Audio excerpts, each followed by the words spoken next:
आगे बढ़ेंगे और आपको बताएं कि कराची बंदरगाह पर मुसाफिर वैन समंदर में गिर गई। पोर्ट ज़राए के मुताबिक KICT पर दो जहाज़ों के दरमियान वैन समुद्र में जा गिरी। ज़राए का कहना है कि मुसाफिर वैन के ड्राइवर को तशवीशनाक हालत में अस्पताल मुंतकिल किया गया है। मुसाफिर वैन में 6 मुसाफिर और 1 ड्राइवर मौजूद था। मज़ीद तफसीलात जानेंगे खुर्रम गुलजार से। खुर्रम, आगाह कीजिएगा।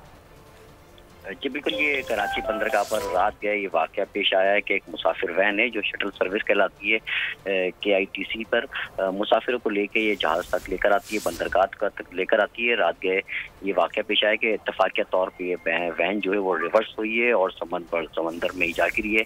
फौरी तौर पर रेस्क्यू करते हुए जो वैन में मौजूद अफराद थे उन्हें रेस्क्यू कर लिया गया है। साथ ही जो ड्राइवर है उसकी हालत तशवीशनाक बताई जाती है। पोर्ट ज़राए का बताना है कि तशवीशनाक हालत में इसे निजी अस्पताल मुंतकिल कर दिया गया है, जहां अब इसकी हालत खतरे से बाहर बताई जाती है।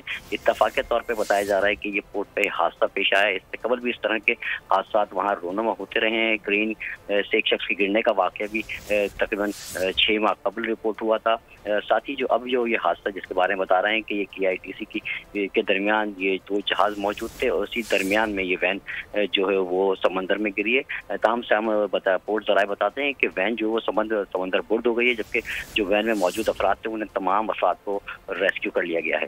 जी ठीक है, तमाम अफराद को रेस्क्यू कर लिया गया है। खुर्रम गुलजार हमें तफसीलात से आगाह कर रहे थे, आपका बहुत शुक्रिया।